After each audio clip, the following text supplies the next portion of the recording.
Hello, Janet. Welcome along. I'm so glad to have you here. It's been in the making, it's been a process, but I'm so glad to have you here. And I just want to introduce you to all the viewers. This is Janet Philbin, and she has just published an incredible book called Show Up For Yourself. So I'm really looking forward to our chat today, Janet. Thank you. Me too, Nina. Thanks for having me. Thank you. Now, I'd love you to share your journey, what led you to writing your book, and what kind of work you do in this world. Okay, yeah, thank you. Well, the kind of work I do in the world is, first and foremost, I'm a clinical social worker. I am also a hypnotherapist, an energy healer, and a certified conscious parenting coach, certified through Dr. Shafali's coaching program. And so I'm in New York, and I've had a private practice, a private psychotherapy practice, hypnotherapy practice for the last 20 years, working with women and men who are dealing with a whole host of psychological issues. I specialize in trauma. I specialize in working with the inner child. Women come to me who are struggling with infertility. That's another one of my specialties. But essentially, I want to work with people who want to dig deep and heal from the inside out, really heal those old wounds of childhood. So I wrote my book because I think people need different ways to do this. Not one way is right for every person. And there are tons of how-to books out there. And so my book is actually not a how-to book. It's more of a framework. So in this book, I give a guide, I give a framework to a way to heal. And it was a way that worked for me, a way that I still work on myself, that I've been for the last 30 years. But the real motivating reason for writing the book was something that happened 5 years ago. Wow. I was at a meditation retreat, and excuse me one second. That's okay. And on the retreat, I was meditating on my own in addition to what we were doing as a class. And every morning I would go to this really nice meditation room and just light the candle at the altar and just ask whatever information that I need for myself, just let it flow through me. And I downloaded, if you will, information like I've never received before. And when I meditate a lot, I do automatic writing. So I keep a notebook open and a pen in my hand, and I just write the words that are coming into my head. I don't even pay attention if they're making sense. I go back and look at it afterwards. I'm very sorry. That's all right. So when I went back and looked at what I wrote, I was flabbergasted. I did this for 3 days in a row. And on the very last day, the information I heard was something called the spiral of healing, which has 4 components: feel, heal, grow, and love. And that became the basis of the book. So it's right in the center of the book. We build up to it so that when you get there, you're ready. And then I expand after it so you know what to do with it once you've read those chapters. So it's really a framework of how we heal. And it doesn't happen step 1, step 2, step 3, step 4. It happens all at the same time. That's why it's a spiral, because we go around and around and we go up and up as we heal. And as we heal, we might have to touch and look at the same pain point that we already did, but we're not looking at it from the same level of consciousness. We've healed. So now we look at it from over here and say, oh, let me look at that aspect of it. And you know what? It's not so painful now when I look back at it. It's not as painful as it was the first time. Sorry. Incredible. Well, firstly, I want to congratulate you on your book. It's amazing. Thank you. And I've been following your journey because we studied together. And I'm interested to understand more what the people that you see, what brings them to you? Like, what kind of person wants to heal? What brings them to you for healing? Or is it sort of by default that they heal or they go down the healing journey? I think that's a good question. And I think the answer might be a little bit different for everybody. But I think when people finally wind up in my office, sometimes they've been to other therapists and they don't really make the progress that they want to make. Other times, therapists refer them to me specifically for hypnotherapy, and they keep working with their regular therapist for their Mm-hmm. things they've been already working on, for the life problems they've been struggling with. But usually it's because people have hit a sticking point Mm-hmm. where they, no matter what they do, no matter how they try to do a relationship, how they try to parent their child, um, whatever they've been trying to accomplish in a professional career, that old memory from childhood keeps coming in, or they're stuck in a pattern, or they keep hitting the same brick wall, or their relationships keep failing. So something has come up that's caused them so much emotional pain that they can no longer ignore it. Yes. And they know there's something deeper. I hear a lot, like, I know there's a block, Mm-hmm. but I don't know what it is. But Yeah. I know there's something there. And so that's it happens, like there's just this inner knowing that something is there, and on our own we can't get to it. I couldn't get to my stuff on my own either. I've had lots of healers, Yeah. therapists, hypnotherapists I've worked with over the years. We all need help getting there. We can't be our own therapist, help ourselves heal, but we need someone to move us along. We need that objective person to say, hey, look at it from this angle. Yeah. Yeah, that's incredible. I know, you know, when clients come to me, how powerful it is when we can shine a light on what's going on without trying to fix them, but just that little sort of light of awareness can create such a ripple in their life. So it's Yeah. magical. Now, as we both studied conscious parenting with Dr. Shafali, what kind of words would you give to parents for going down, you know, coaching or hypnotherapy? What would it be in it for them and for their parenting journey or their child? Yeah, that's a really good question. Thank you. Did I cut you off? No, that's fine. Okay. Um, what's in it for you and your child is improving the relationship with your child. Yeah. You know, if you're stuck with your child, if you're yelling too much, if you're punishing too much, if your child is on too much screens, there's tension in the house, your child is isolating, they're giving you messages Mm, about you. It's mm, not about them. Yes, they need help. I'm not saying your child doesn't need help and support. Don't mishear me. But your children's behavior is a reflection on what needs to be healed within you. It's like they're holding up a mirror saying, Mom, look at me. yeah. And look at yourself. So it's a chance for you to look within yourself, because when you heal your own childhood wounds, you don't act them out on your children.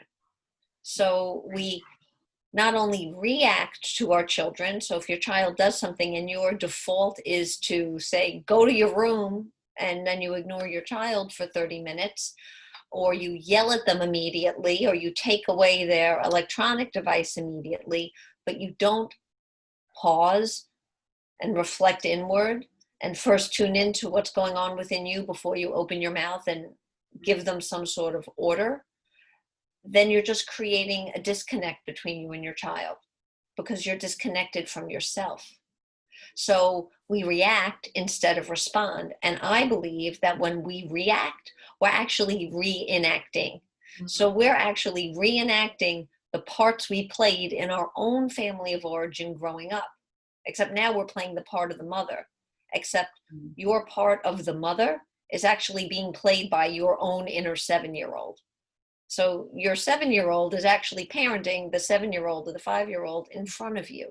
Mm, And if we really think about that, who really believes that a 7-year-old has the wisdom to parent? yes. They don't. No. But if that's where our emotional injury lies at age 7 or 10 or 12, we react from that spot and then reenact those feelings and emotions onto the people in our lives, whether it is our children, our spouses, our friends, or our coworkers, whomever, the driver in the other car when you have road rage. We're reenacting old pain because it was never healed. Yes. And then it gets transported down the lineage. Yep. Yeah, it's such powerful work. And so when when you do inner work, a lot of stuff can rise to the surface, and especially a lot of guilt, a lot of these big emotions that I know I've been there, that I wish I had known this work pre-conception. I wish I had been more aware. I wish I hadn't done whatever it is, time out, or all these kind of punishments. How do you support a client to move through this massive amount of guilt or shame or things they've said to their child that they regret? Like, how do you stop going back to what was done and move to how you want to parent now and towards your future with your child and your life, really? Yeah, that's a great question. I mean, I actually struggle with some of that myself. I'm a mother to 3 children, um, a 21-year-old, 22, and a 15-year-old. And I definitely had more than my fair share of unconscious parenting moments while they were growing up, because I didn't know anything about conscious parenting. So I was always in reactive mode, as much as I knew as a clinician. You could be a really good clinician, but when you're in your life, there's no objectivity, and we react. So I was always angry, and I didn't know why. And it was always what I was working to heal. And it was something that had to be uncovered. So you have to be brave in order to go uncover it. And so the first step in doing that is having some self-compassion, just having some kindness to yourself and for yourself, and understanding, wow, I just raised my voice right now or slammed the pot down because something inside of me was triggered, was awakened, was poked, and I don't really know what it was. But I'm going to pause here a minute and maybe put my hand on my heart and take a few deep breaths in and just send myself a little bit of love, and know that in this moment, the best I could. And so I'm going to pause here, and then in the next moment, I'm going to do it differently. So we have to come from a place of self-compassion and self-love, and trust that we're doing the best we can in each moment with the resources we have available right then and there. Because maybe our nervous system was already fried. Maybe we were running late. Maybe we just burned dinner. Maybe we ran out of milk. Or, as moms, we multitask almost all of the time. And the thing that goes to the wayside is self-care most of the time. So I think we have to come back to loving ourselves and having self-compassion and patience. And we have to revisit that over and over and over again, maybe 15, 20, 30 times a day. Yes. Might have to revisit that. And you know what? That's not too much. Yeah, that's so powerful. And especially like that speaks into the whole reparenting, which I'm like always fascinated about. And that kind of programming that voice in our head, because that voice in our head is the voice from our, dominant caregivers. So how do you turn that around, and how do you reparent yourself? Well, the first thing we have to do is be very mindful. So when you hear those words coming out of your mouth, maybe you're saying to your child, I always tell you not to do that. You have to kind of catch it. Like, we have to be mindful and aware, say, oh, wait, there are those words again. I'm yelling, or there's that tone of voice I use. So mindfulness is the first thing. And we have to pay conscious attention to that. But I think the most powerful thing we do is pause. I call it a purposeful pause. And so when we catch it, we really take that purposeful pause, whether it's a 3-second pause or a 3-minute pause or an hour. If we need an hour, that's okay, to start the reset. And then we have to do some really real but yet compassionate self-talk. Like, hey, what was going on back there? Well, the first thing you might do is get into blaming language. My son Johnny was banging the spoon on the metal pan and I couldn't handle it for another second. Mm. But then you have to take another step back from that and say, hey, I was really not paying attention to him. And maybe he was just trying to get my attention. Maybe he was bored. So can you reframe it for yourself and say, okay, I'm going to own my co-creation of that, Mm-hmm. and go back and speak with him and find out what was going on, or bring new wisdom to it if the child is too little to speak to you, and understand what was really happening in that situation where we seem to have lost control or lost our cool. So we have to reparent ourselves, as you say, you Yes. know, those very harsh critical thoughts that we all walk around with, no matter how much work you do. It's always going to be in the forefront, the judgment, the inner critic that's just kind of wagging their finger at you. That's the ego. That's the false self in Eastern philosophy. That's what it's called, the false self. I'm not talking about the ego from Western psychology and Freud, but that ego was formed when you were a little child, when you had to protect yourself in order to survive in your family of origin. And so we develop all these false beliefs. I need to be quiet. If I just sit here and don't say a word, I won't get yelled at. Or everyone always ignores me, so I'm going to be the loudest. Mm. You know, and a whole variety of beliefs in between. I'm not lovable. I'm not worthy. No one hears me. No one sees me. I don't count. I don't matter. These are things I hear over and over again from my client. They don't come from the adult self. The No. adult self just believes them because we've carried them around for 30, 40, or 50 years. And we never paid any mind to that younger self that lives within us, the one who's been holding on to the pain all this time. And the one that holds on to the pain is the one that's acting out with your child in front of you. And that's why it's important to do the work. Yes, that's like I remember when I, came to that awareness that nothing on the outside of me is really triggering me. It's from within me. That was like, whoa, Mm-hmm. changing, life changing, because then I became responsible and I'm like, okay, your default mode can be to blame or control. But then when I became aware, it was like, oh, okay, what is that about me? Why am I feeling that way? What is it inside of me that's going on? And that was just like changed my whole outlook on life. So it's so powerful. Um, I was wanting to speak of what your thoughts are on our trauma. Like what is trauma for you? Because I know trauma can be quite, you know, people have different views on trauma. And I'd love to just know how we deal with trauma, how we move through trauma. And maybe if you could speak into I know there's a lot of talk about the polyvagal theory, and that fascinates me. And yeah, the trauma that we can experience in our life, how do we move through it? Because it's such a clicky word, everyone talks about trauma. And what do you do if you've experienced trauma? And what is trauma? Does it have to be something that's happened to you on the outside,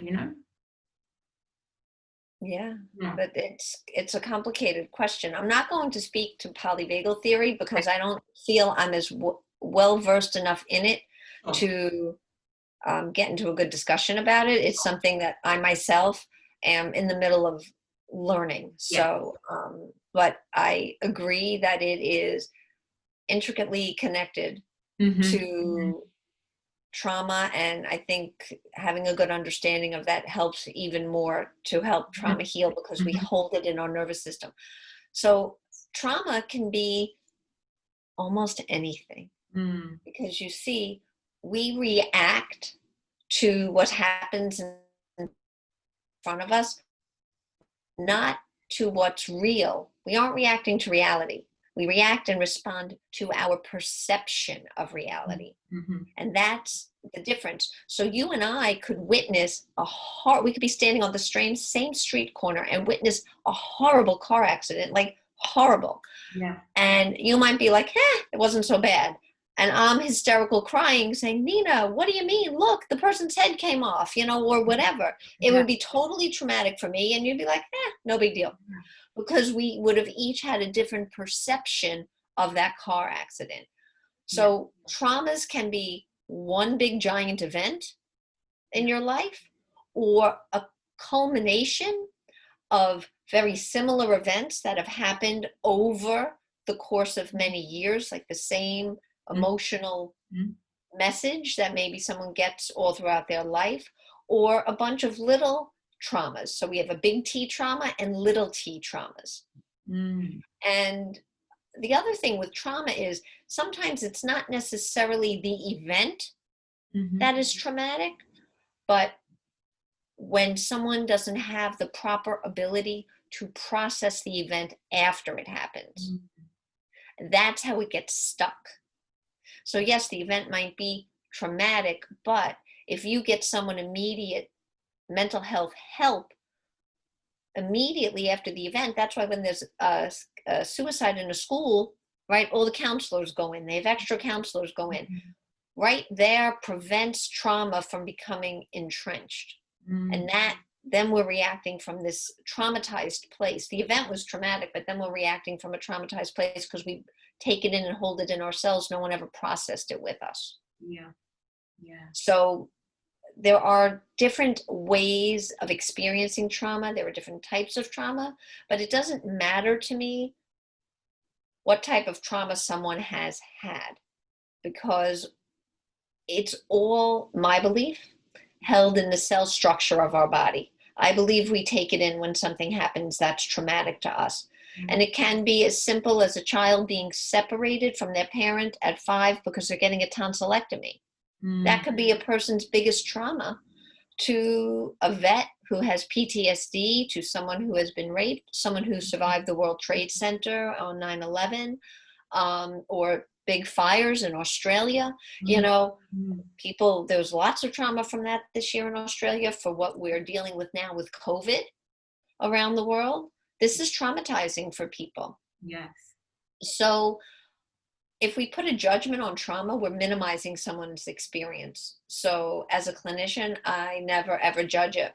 Yeah. I had one client many, many years ago.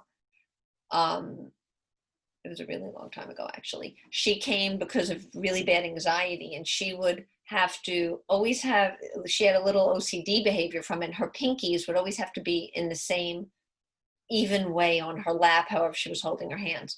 And I did do hypnosis with her, and we went back to a time when she was in kindergarten, and they were doing air raid drills in school at that time. And the little children had to jump under their desk to hide from the air raid drill.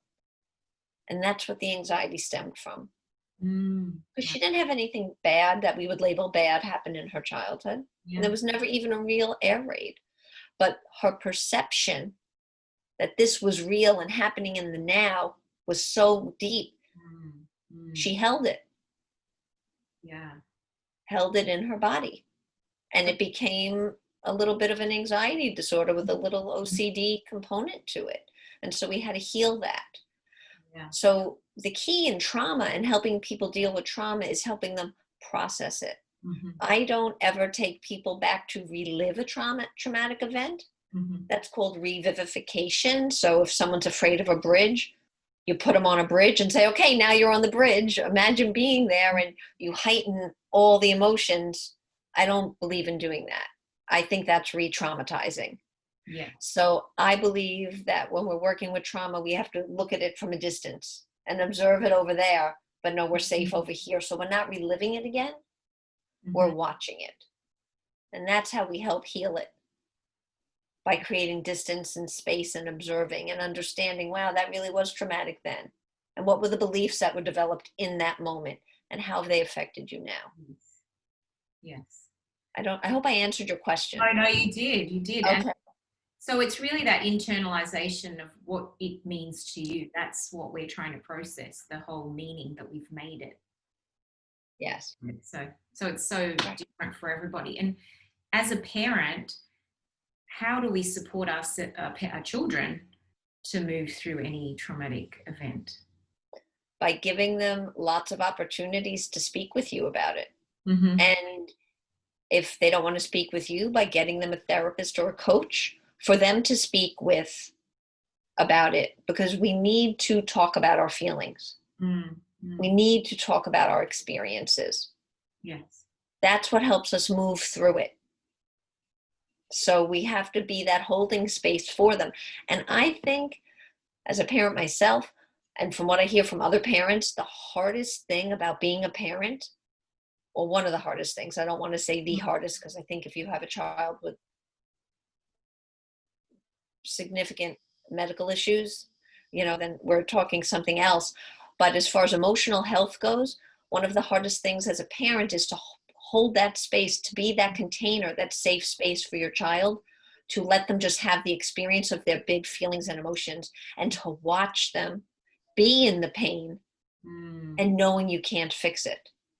Yes, yes. And it gets really, it was challenging enough when my children were under 10, Yeah. but now as teenagers and young adults, man, when they're in the middle of an emotional storm or upheaval, I can't fix it. I can't solve the problem that's happening in college, right? Mommy can't go in and talk to the principal and move a class and fix the problem. We have to support them through it, even though they're in tremendous pain and it hurts so much. And we can't burden them with the pain we feel because they're in pain, right? So then we have to find care for us. Then we have to find a coach or a therapist so we can go, oh my God, my child's going through this thing and I just need someone to vent to about it. This way we can be there for them. Yes, and I know that part of the work for me has been such a journey. It was so hard at the start to sit with my child and, not make it better. I had to like bite my tongue or, and yeah, it's been such a process. But me being able to sit with my own emotions has allowed me to be able to be with my children's emotions. But I know one thing my children do is they don't want me when they're upset. And that added an extra layer where I was like, okay, now they don't want me. And my daughter explained that it was because when I'm near her, it just makes her brain feel just too much. It's all too much. So now I can understand. But that was another layer where I had to go, okay, well, I want to help them and I can't help them. Right. So Yeah, it's exactly it. They just have to know, like, I know you don't want mommy here in your bedroom right now. yeah, But I'm going to be right out there in the kitchen. Doesn't matter what I'm doing. You come and interrupt me and say, I'm ready to talk now. And you give them that key word or key sentence that they could say that now they're ready to talk. Exactly. Yeah. That has been definitely a work in progress of being okay with not wanting, leave me alone, go away. And I'm like, it's nothing to do with me. I'm trying to, give you a hug. No. So it's been a learning process. But I'd love for you to talk about a bit more. You've tapped into it, more of the inner child, like the inner child work, because from what I find with my clients is that is just the crucial work to transform your life, and become less reactive in your life. So how do you work with clients with their inner child, and what is an inner child anyway? That's a really good question. Why don't we start with that? What is an inner child anyway? So I believe that when we're born, we come in to this world completely pure, untainted, unharmed, in our soul, in our heart, and that's just how we are. And then life starts to happen around us and to us. And there might be parts of us that begin to feel unsafe, unsure, even pre-verbally. In hypnosis, I've had clients go back to infancy in a crib before they're even verbal, but you're so attuned, they know everything that was going on energetically, because we're really energetic beings. So our inner child is that pure, true self that I believe lives in our heart, untainted and just perfect. But because of life experiences, we have to develop this false self, this ego that protects us. So if we have the heart in the middle, we develop this wounded inner child. Uh, on the outside, Susie Lula, who's a well-known author and speaker, she calls it the survival self. So people might hear it called different things, but the pure self lies still within. Mm-hmm. And so we have to heal this wounded part, or that survival self that developed those good coping skills at the time. Mm-hmm. And when, in order to survive, and they were great, because guess what? We did survive. Here I am. But they don't know. That wounded inner child doesn't know you're all grown up. And that's the problem. And when we heal that, then we can access our true self. We can get back to that joy inside, that inner child within us that we all came here as. It's still there inside of us. I truly believe it, because we can touch it. When we get into pure moments of pure joy, we can touch that. So the way I do inner child healing work is mostly through hypnosis, where, as I was explaining a little bit before, we go back in time and we observe a situation from a distance. Yeah. And we go through a healing process of loving and understanding and forgiving, and then releasing what's been painful, releasing it from the cells, and replacing it with new good coping skills. I work a lot with the chakras, which is our body's energy field, because I believe everything is stored energetically and in our cellular memory.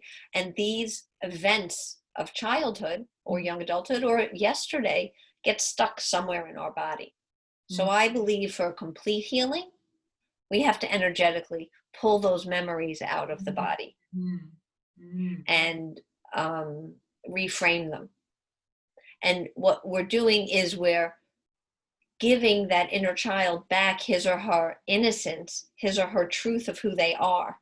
And when we do that, we're reclaiming our freedom and we're reclaiming our inner power. We're like claiming that I am here. Yes. I am strong. I am safe. I am no longer that wounded 2-year-old. And that wounded 2-year-old doesn't have to run the show anymore. Now the 2-year-old just gets to be a 2-year-old, and the adult self will run the show. Not with 2-year-old wisdom, with adult wisdom. Yeah. It's amazing. Does that make sense, Nina? Yes. Well, I can attest to your incredible hypnotherapy sessions, how healing and powerful they are.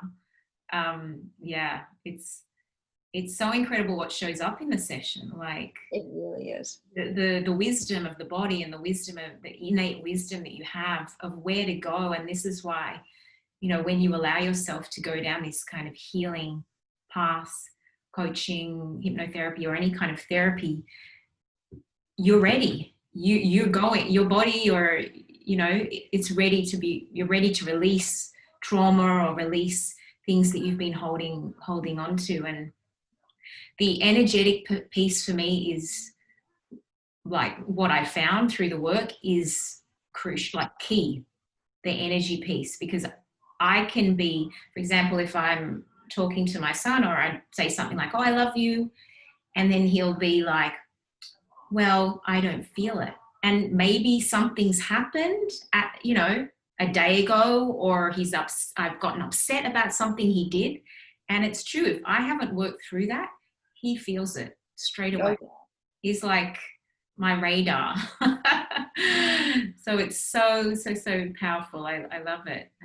Yeah. I mean, we all pick up on energy. Everyone's had the experience of walking into the room of a crowded people and saying, oh, you could cut it with a knife. There's so much tension in here, right? We feel the energy.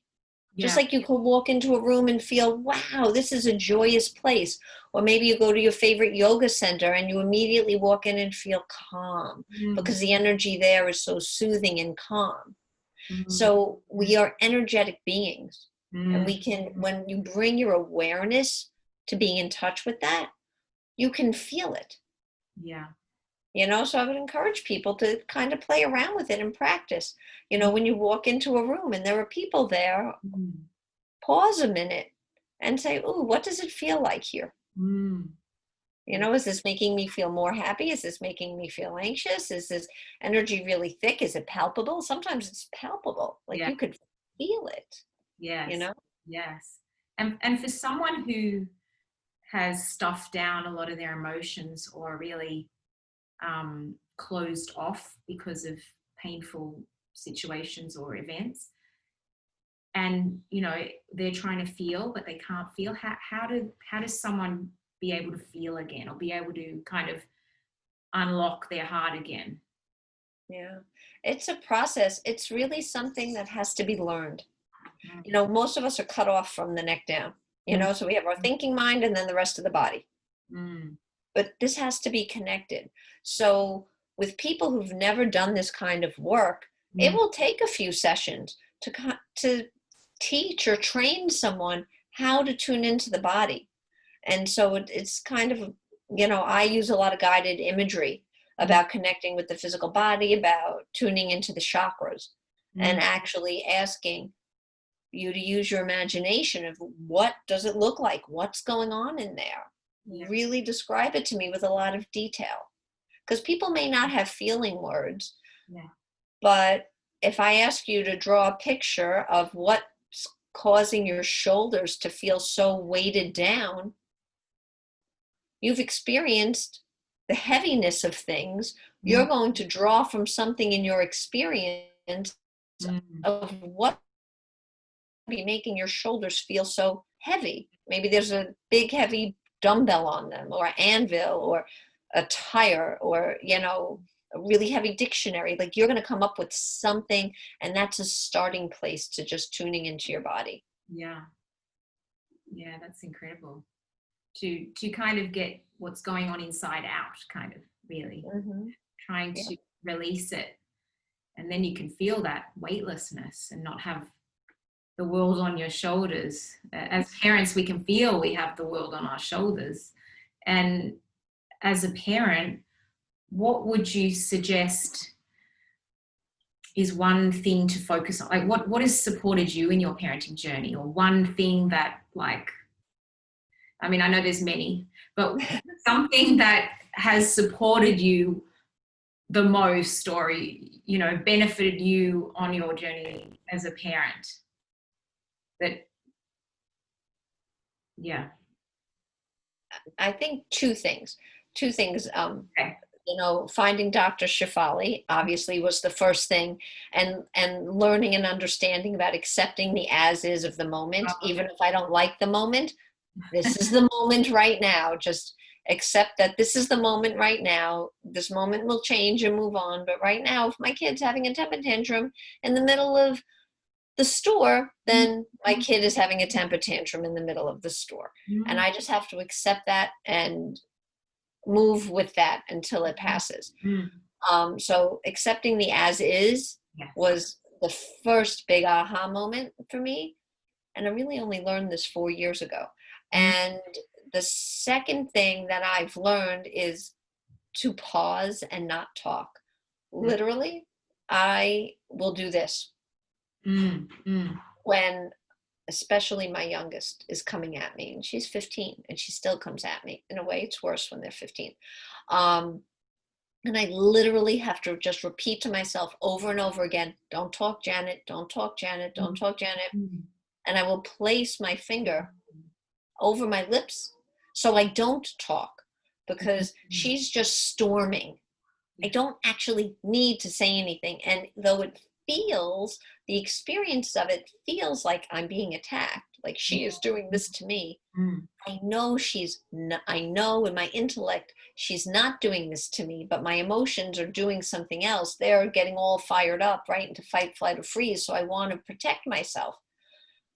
So if I can remember, don't talk, Yes. let her get it out, then she's going to move on, and she does. Um, I don't have to make it worse. Yes. Yes. And remembering not to personalize it, because it's not about me, Yes. even though it feels that way. Yeah. And that is really key. That's one thing that I have begun to learn is I don't want to clean up the mess. I don't want to feel bad. I don't want to feel guilty. So it's really all about me. I'm not going to go there. I literally, because I have had so many times where I've learned that, I'm not going to go down that trail and clean up the mess. And, it's going to be a mess on my side and my child's side. So the as is, and the moment, staying in the moment and pausing is like so incredible and so amazing to use as a parent. And you release your child. It's bringing it back to me, and that's as I love as well Dr. Shefali's work at Teachings, that is all about the parent. And that's so radical, like there's so much out there just trying to put a behavior in place for the child and fix the child. It actually takes your power back, doesn't it? It sure does. Yeah. And the thing, that's important to remember is your intellect is never going to win over your emotions in a heightened situation. So that's why you might be thinking, I know better. But emotionally, it doesn't matter what you know. You're going to react. That's why we have to get into that conscious awareness and do that self-talk in the moment, like I do. And I say, don't talk, Janet, don't talk, Janet, don't talk, Janet. And even do something physical, whatever someone chooses, to not say a word, because my emotions want to get what they have to say out, and they don't want to lose. And my emotions want to be in control. My emotions want to be right. And there is no right or wrong. Yeah. So we have to do something physical sometimes, or really strong self-talk to prevent, we escalate it. The kid is bringing their stuff, because kids live in the moment. They explode. They're done. Oh, I don't remember yelling at you an hour ago, right? And you're still shaking. Yeah. But they live in the moment. We're in the future. We're in the past. We're bringing stories from 5 years ago to this moment. And the kid's only in this moment. Yes. So we have to, and the emotions will win if we don't stay conscious, mindful, and in check. And we're going to lose when the emotions win. Because like you said, then you have to go back and clean up the whole mess. Yeah. And our children are like our mindfulness teachers. Like that's what I always found. Like they get over things really quickly. They stay present.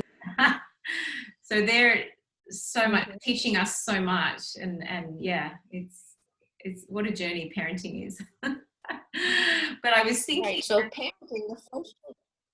Yeah, I was thinking as you're talking, it's like a segue into meditation.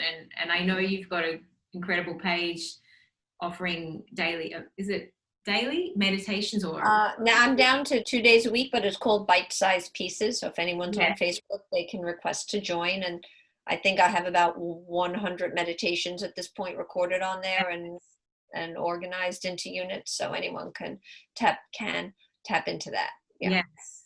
So the meditation, the practice of non-reaction. Like how has meditation changed your life? Dramatically. Yeah. And I mean, I can always come back to the breath. I can always come back to my connection to the earth and what I believe source is for me. I can always bring that into my heart. And if just doing that, remembering to connect, ground, taking a breath into my heart, that's the pause, right? Yeah. That's I'm centered and grounded. And if I'm centered and grounded, I can deal with anything much better, no matter what it is, whether it's my child or something else. Because the first relationship in parenting is the relationship with yourself. So if we don't work on that relationship with self first, we're going to see the issues in our children. And people don't want to. No one wants to work on them. Fix my kid. Well, I can't fix your kid. And you can't fix your kid either. Yeah. You have to fix you. And so meditation helps us fix us. Yeah. So what would the consequences be that, of not, slowing down, not yelling? What are the consequences for our children if we parent from an unconscious space. Well, I think we're seeing that in culture, no matter where somebody lives. I think we're seeing that, or we're disconnected from ourselves. We disconnect from our children, and our children disconnect from us. The phone, the tablet, the computer, TV, it doesn't even have that much draw anymore, right? That is more important to them. Mm-hmm. What's going on outside of them, what's going on outside of the home. Mm-hmm. Because they're we first have disconnected from them. Mm-hmm. You know, I guess I'm lucky that when my children were very little, there was no such thing as a smartphone. Mm-hmm. I had a flip phone, you know, and so my children weren't on screens. The TV was the thing. But now, I mean, I'm sure you see it too. The little children, 2-year-old babies, 1-year-old babies are being shown TV shows and movies on their phone. Yeah. And they're getting addicted, and parents are using it as babysitters. And then when their children grow up, and I know you hear stories as a coach, and I hear them too, they can't get their kids off their screens. Mm-hmm. They can't get their kids to play board games. Well, how much time did you spend playing board games with them when they were little? Yeah. You know, so that's the cumulative effect, is we have all of these teenagers, and I would venture a guess to say elementary school children even nowadays, that are just not connecting with their parents. Yeah. Because we have to make this relationship with the parent has to be more powerful than the screen. There's a book co-written by Gabor Mate. I believe it's called Hold On to Your Kids, right? And that book, I can't remember the primary author's name. I don't know if you can, Nina. I have it under my desk. Gordon Neufeld? Yeah. Gordon Neufeld. This book, that's exactly what he talks about. Yeah. And I think it's dead on. You know, that this primary family relationship has to be more important and more powerful than the relationships with the peer groups, or the peer groups will win and we lose our children. Yeah. You know?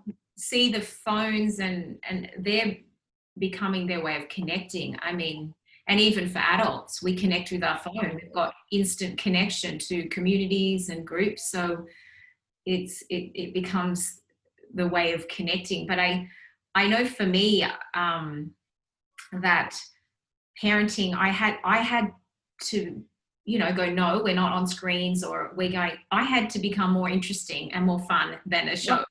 So it took something. It meant I have to play. I have to be silly. I have to make it more entertaining than them watching something. And sure, they can watch something, but there are boundaries around it. And I guess that's the key, there can be boundaries around it. It's just, watching what they're watching and how long they're watching for it is very important. But yeah, it certainly takes something, especially if you're trying to work and especially having kids home the last few months. Yeah. Yeah, it's been hard. Screen time is up. Yeah. But then anytime you can change, you can bring it back. You can make a new choice because you create the conditions in your home. So there's always another way. So yeah. And now, Janet, I know before we close, I did want to ask you one more question. Okay. If you could go back to maybe when you were pregnant or pre-pregnancy, what would be something you would have changed maybe on your journey? What would you have done differently that you did, that you maybe weren't aware of? Or is there anything that you maybe would have done differently? I think so. I think not with my first daughter. My oldest daughter was like the easiest kid ever. And she was conceived after years of infertility. So when she arrived, it was the be all and end all. Yeah. But my second child, he was the one that showed up to teach me the hard lessons. And as a therapist, I was always very resistant to self-help books. I wouldn't look at any of them. And I read all the parenting books, what to expect books, but I wish I would have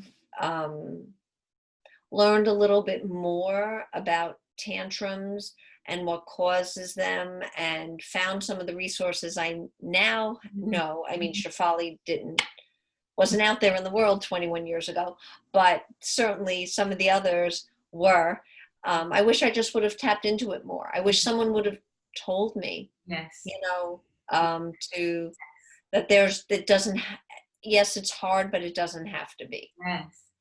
Yeah. I completely agree, because I wish that instead of, like, most people just talk about sleep, and I was like, okay, well, I know I'm not going to sleep. That was about, that's as far as it would go.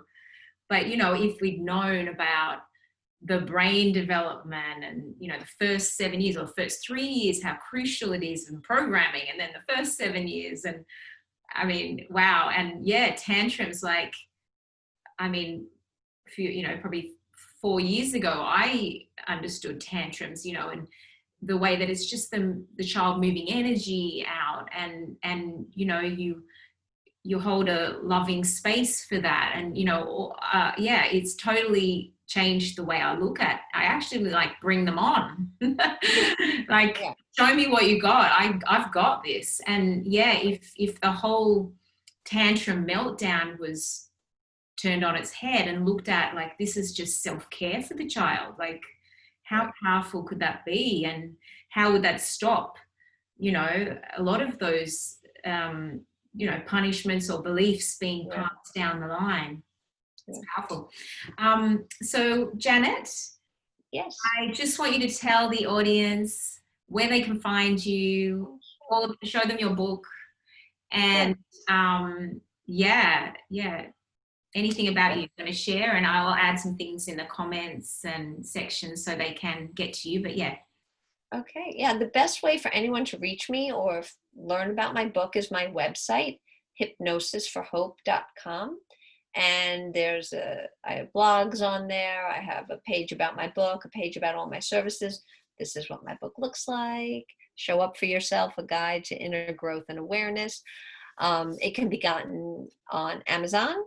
I'm not sure what's happening with Amazon deliveries in Australia right now, but it is available in an ebook, and I am in the middle of recording it as an audiobook.